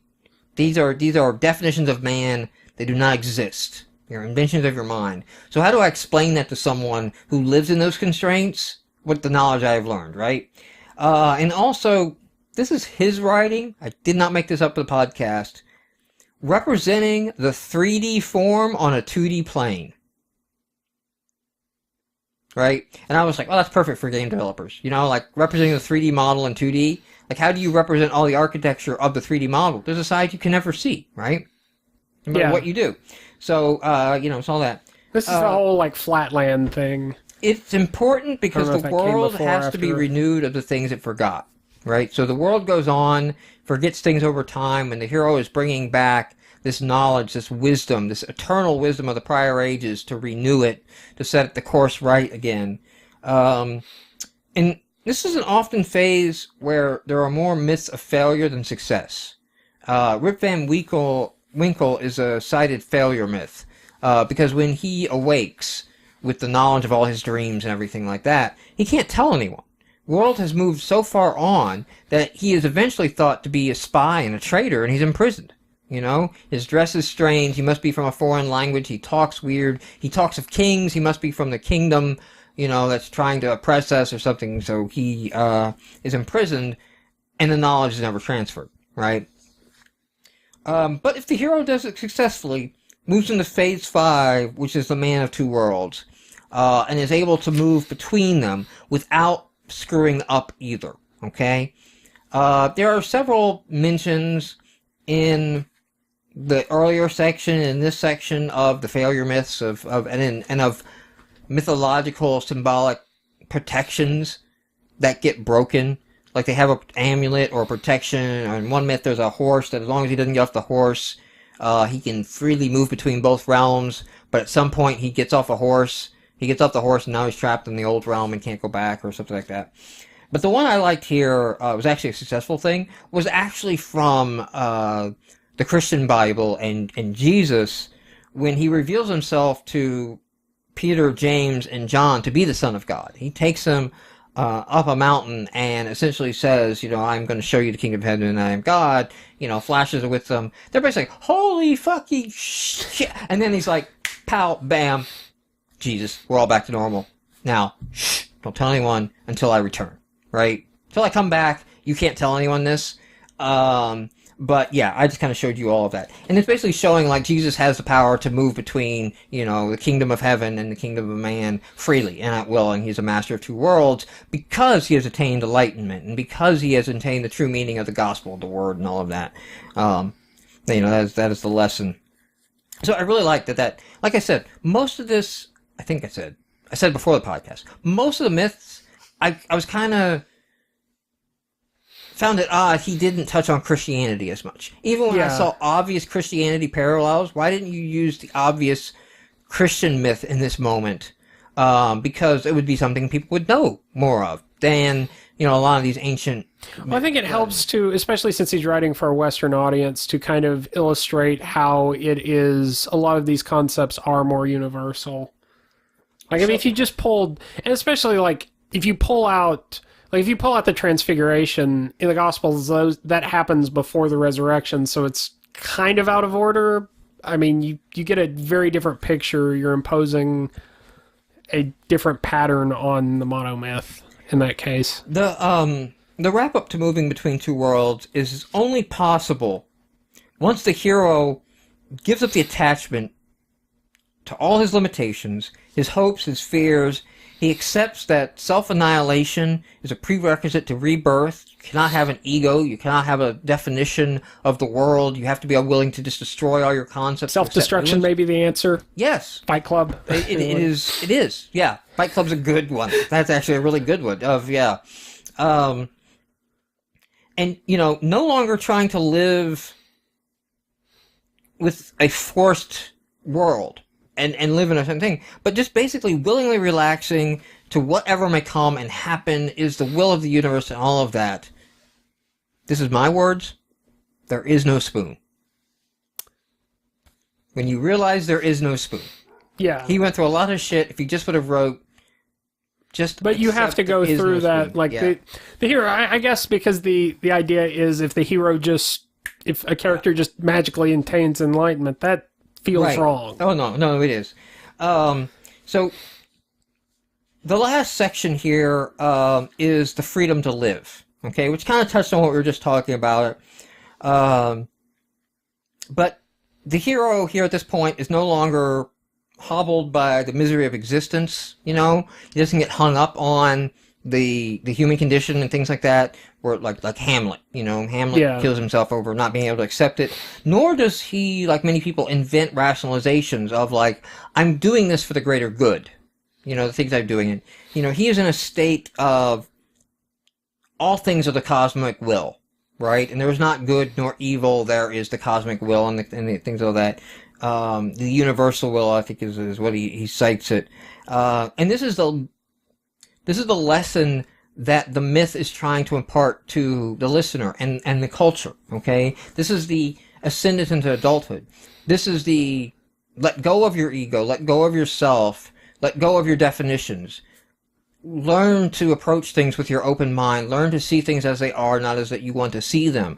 And learn to accept that, you know, what you may think of good may be evil, what may be realmed good may be, you know, may be actually evil, and consider all things, and reserve judgment, basically, which is a great common theme in all the religions. You know, many of the religions, that's what they're, you know, their crux of them is to reserve judgment, you know, that you know, to accept all things as creations of, you know, what's the phrase, you know, from Allah, you know, it's so Allah wills it, or if Allah wills, or something like that, you know, is the version of, you know, all things are God's creation, you know, all that. There's an epilogue, and in the epilogue, he really talks about how few tales encompass the full myth, Odyssey being an example, but that's not the common. You usually find it in parts.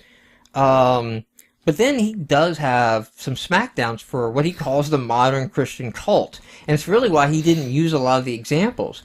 Because as he calls it, the modern Christian cult, have lost the meaning of their own mythology. And what they're practicing is not what was being taught. And he says basically that myths over time becomes damaged as a society no longer believes in the gods and the legends behind them that made up the stories. So once we fall away and don't believe that the real gods exist, once we don't believe there are serpents at the end of the map on the ocean, right? Once we know the world is round and all of that, we no longer take the meaning of the myth. We no longer take the lessons away from the myth. We start analyzing the symbology. So we get hung up on the symbology of the dragons. We get hung up on the symbology of the woman of the... Holy shit, my computer went to sleep. That has not happened in ages on a podcast. We get hung up on that symbology rather than the lesson being taught. We get to talk apart of, like, how did dragons... You know, what were dragons being for, rather than what the meaning was. And hold on a second. Going on, the example that he gives here, and the real slap to the Christianity, is the meaning of baptism. And that how the modern Christians are not taking the meaning of baptism correctly. Because the meaning of baptism is washing away original sin. And that is the meaning of the interpretation of symbology, not the meaning of the legends behind it. The lessons, and this is, you know, what he's proposing, he's going through, of course, you can debate this, and if you do in the comments, I don't give a fuck, just let you know. The lesson of the baptism is basically, and he goes back through the verses of where it's cited and things like that, of no man shall enter see the kingdom of God who has not been reborn. And then, you know, the people asking Jesus are like, but I'm already born, I'm kind of fucked here, you know, like, how can I be reborn? And Jesus is like, well... You can be reborn, and you know, by being cleansed, by being washed. You know, and those who are cleansed through the waters and all of that. What Jesus was teaching and what the lesson was to take from that is no one shall see or enter the kingdom of heaven. Right? You're not going to see the kingdom of heaven in all its glory and understand all of that until you are enlightened. Not that you are washed of original sin. Fuck the whole original sin concept. That's not even playing in. Well, that's Augustine. Until you are enlightened, until you accept all of these things and all of my teachings, right? Then you are reborn. Again, the self-annihilation allowing yourself to die, and that's what he's talking about. You allow yourself to die, and your preconceived notions and your desires of the flesh and all of that die, and you are reborn, okay? That is a symbology, that is the meaning of the symbology. But as time goes on, and we create institutions of man around the things, and the stories are less about the lessons, and they're more about the symbology, and the ritual replaces the meaning, right? So now you go to church and it's more about the ritual than the meaning of the ritual. And right. There's many preachers out there who talk about that. Like, they have sermons of, we are focused on the ritual, not the meaning, okay? But for the bulk of it, the people attending and the society as a whole are doing the ritual. They go to church on Sunday for the ritual. They've lost the lesson. And the important lesson that was coming out of baptism was to accept enlightenment. Then you get to go on to the kingdom of God, okay? The whole water thing was symbology. Well, I guess if you get into, like, how it should be done, because that's always... That's the thing. How it should be done is talking about the symbology of the myth, not the lesson. Not the lesson. If you just listen to the myth and listen to the teachings, and you kind of click for you, and you get it one day, and you start to realize what you were doing that was ego-driven versus what you were doing and all of that, like, you're being reborn. You don't need an act. You don't need a symbolic ritual. Well, This is what we invent later. Yeah. This is what we add to it later once the mere telling of the myth is no longer enough. Well, I mean, it depends, because I think there is value in that, and I think this is kind of what Joseph Campbell is getting at, is that because we have, in a lot of ways, stripped away myth and ritual, which makes a lot of sense, because a lot of it is needless structure and needless form. No, you're going the wrong way.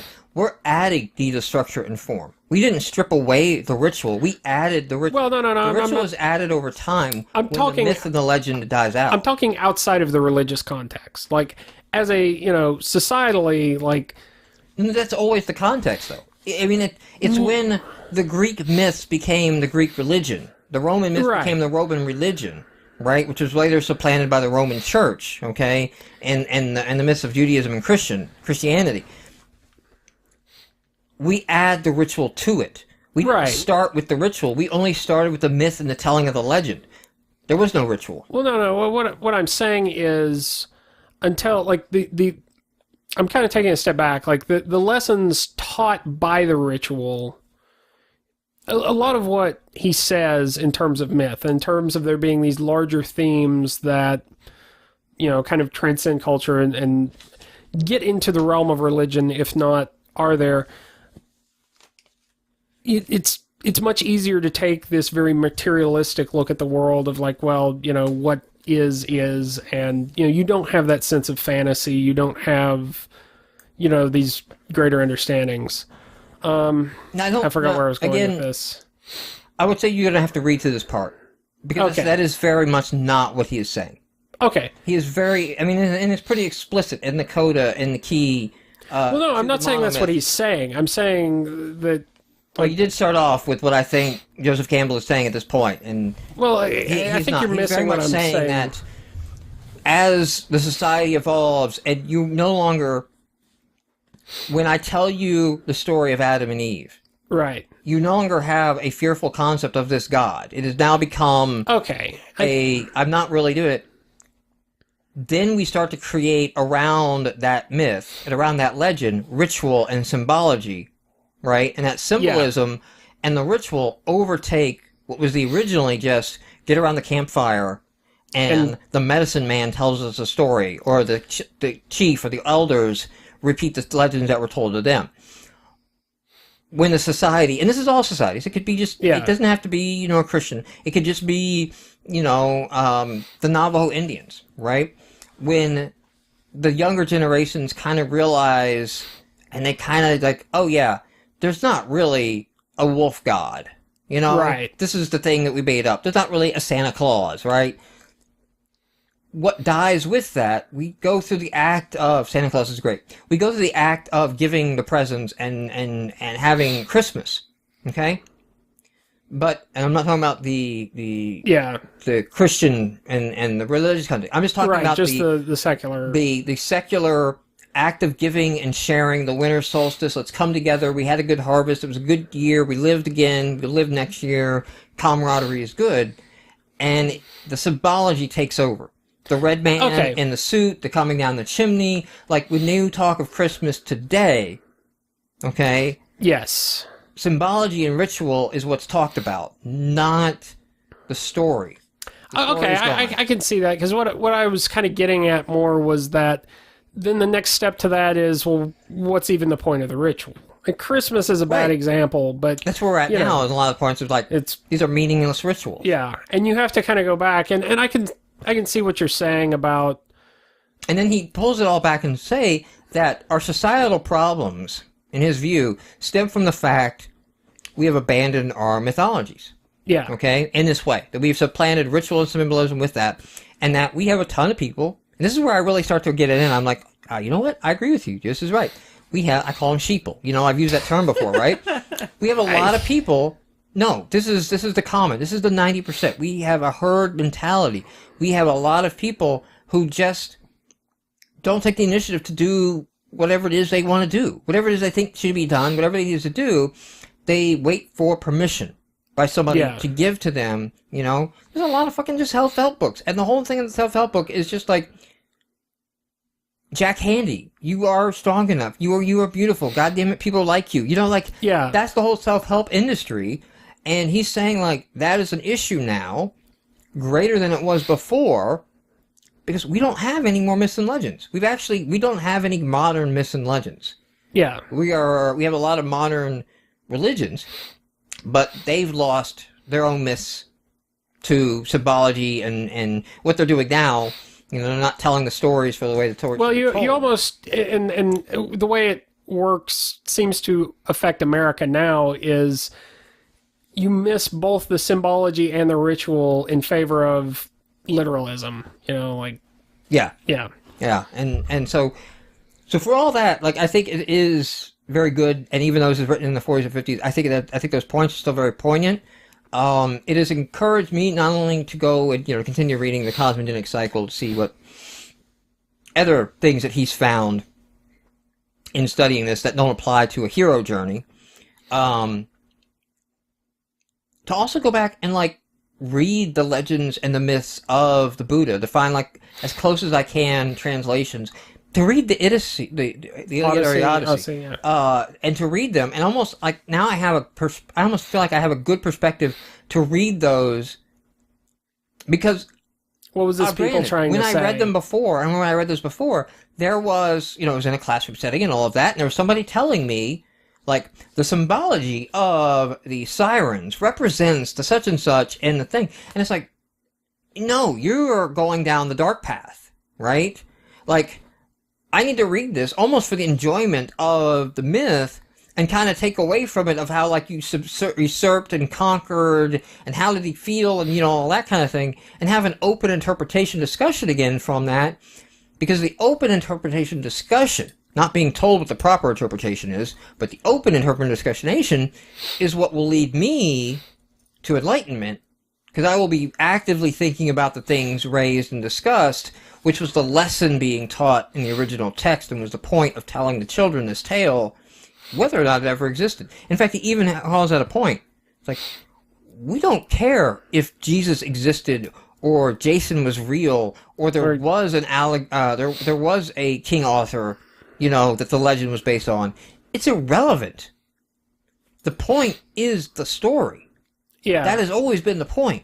That's actually one of the problems I had reading through, because I wanted him to, he gives these mystical significances to all these elements out of different legends. I'm just like wondering, okay, there has to be, like, even just give your conjecture as to what is driving that mystical significance. There has to be more. You can't just believe in myth without believing something behind it, some universal. There's a beautiful dichotomy in his explanation, because at one point he's saying they're just bullshit made up. Yeah. But they have a strong reason for being made up. And they have a purpose and they have a teaching. You know, so it's like, all the points and the reason that the preachers tell you you must learn this is valid, but he just made it all up. You know, like, yeah, there's no real God. Like, come on, we know that, right? Like, you know, Jesus did not actually walk on water. Come on, people. But there is a reason for telling all this, and I love that. That actually, like, has been my kind of take and my personal religion, spirituality, or whatever, whatever. Spirituality, yeah. So, it's fucking late, and we've gone on really long. I don't think we do a Kickstarter segment. You're just going to cut it now? I think, yeah, so I talked about this before the podcast I think we were going to cut the kids Kickstarter segment. I don't know if it's value added to the focus of the podcast. I think I will do what I plan to do tonight on a future podcast, which is, I was going tonight. I haven't picked the Kickstarters this week. I was going to do that live on air and just kind of out loud run through my process of why I picked some Kickstarters and not others, why I felt they were worthy, just to kind of show the ones I wasn't picking and why I was discarding them. Just the brutal honesty of why they weren't making the cut. I mean, if you think this is a real critical portion of the podcast and you love it and you listen to it, you know, leave us a comment or send us an email at podcast@GameMarx.com. Let us know. You know, we're open to discussion on the matter. Otherwise, we'll be a 1-hour podcast again. Yeah, we might get closer to a smaller podcast. Again, so maybe. I don't know. Maybe we'll fill that in with something else. It's one less thing that I have to sweat and do during the week. And again, my thinking right now is like, it's fun to kind of point and go, oh, that's interesting. That looks like that would be fun. But what is that doing for game development? Like, we're not having a game development discussion. It works if we talk about the models of the very good or very bad. Right. Which we will still cover. Yes. Like when you know, games like Homestruck, they'll make news, we'll cover that, we'll talk about that. We'll ask what the hell it is. Right. But we won't just do a rundown of all the interesting Kickstarters every week as a segment. So there were a few Kickstarter stories to point out, though. The first one here is that Kickstarter is going to open up in the UK. Yay! And that happens October 31st. But what's happening immediately, which kind of tucked in this announcement, is that creators will be able to set up shipping requirements. I don't know how this works exactly, but basically when you go and back the project, there will be like, okay, you're backing this at the $25 level, but you're international, and the creator has specified you have to pay an additional blah or something. I have seen that on some projects already. Well, no. They do it on a lot of projects. Okay. There's nothing enforcing it in Kickstarter. So if I go and back at the $25 level and don't give you $10 extra for international shipping, the projects have a problem because you pledged for the shirt but didn't pay the extra $10. I mean, I've seen that along the bottom of the reward. Right. But so, or they tried to have two rewards where one is the international version and one is the local version. So, good on Kickstarter for finally starting to fix the problems in Kickstarter. I think they need to fix the other problems, like Kickstarter can only do one survey, right? So you finish it, you can only ask for my address once and you're done. And then you can never ask any other questions of me again. And it's like, no, they really need to open that up because these Kickstarters, like, especially games, they have the beta, like, hey, go here, fill this out, set up your beta account. Okay, now we're going to ship the shirts, you know, give us the shipping address. Okay, now we have the game done. Would you like a Zazura key, a DRM free copy, a Steam key? You know, how do you want it? These things change over time. And what it relates down to is a lot of Kickstarters just put everything off until they're completely done because they're allowed one and only one communication. Or what they do is say, hey, right now, here's your one and only survey. Go make an account on our site so we can do more interactions with you, because if you don't, you're not getting shit. Which then also sucks because if I don't do that, I won't know when it's time to go get my stuff. Like, I have a constant fear of, oh, did I fill out a survey on that? Am I going to get that? Did I ever complete that? And I wish Kickstarter would also have a back-end UI that said, here's all the surveys you filled out. So they are making some changes, so good on them, though. The other news article here is the Breath of Death, the Z-Boy Games website and their Kickstarter report, and just how many of their Kickstarters that they're calling out didn't come from Kickstarter this week. You know, they're on other projects like Star Citizen, which is Chris Roberts, the Wing Commander fame, which is being done on, I think his own site. He's doing that. I don't know. So, there's basically a lot of these Kickstarters were done on other platforms. And if the crowdfunding is going to move away from Kickstarter as the central one to other platforms, I feel like we either cover them all or we drop it. Yeah. And trying to cover them all is illogical. Crazy. So, I'm not interested in trying to set up systems and parsings, all that, so that I can easily track the others, and fold all that in, and it's becoming... I don't think there's a return on that investment, so no. I think I'm cutting that segment. If you have problems with it, send an email, podcast. We'll definitely look at it, consider it, picking things all to consider. So, yeah, we did kind of go long. I think we clocked in at 2 hours again on a podcast. We didn't even do Kickstarter. But I knew that going into this, that this was not going to be... I recommend everyone read the book if you can get through it. Yeah. And if you can't, no harm, no foul. Put it down. It was painful to go through it the second time to make the notes. I'm like reading shit and I'm like, I don't know what to write. And I just read this chapter 3 times. And I still don't know what to write. I have a vague idea and I'm kind of going in through and sussing out. And well, again, because he's making a point, but he's not making a point with every chapter. Right. He's just explaining, and he clearly loves what he's explaining. And he uses metaphor as much as the myths do. Like that, he's not a good writer, I think. I think a good writer explains things succinctly, and he does not do that. He is brilliant.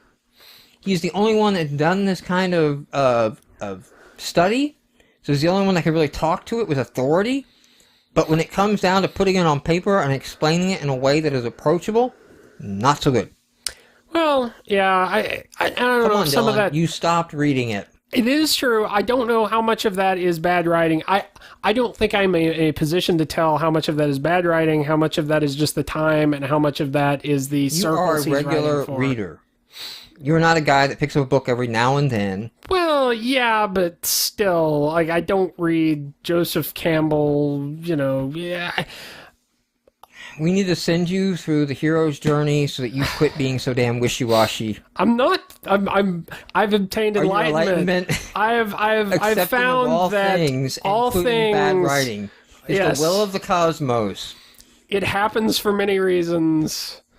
We can't improve upon that. We end there. Thank you, everyone, for tuning into the live broadcast. If you still managed to stay with us to the end, thank you for watching the archive version on YouTube of the live broadcast, and to our faithful following who downloaded on audio version.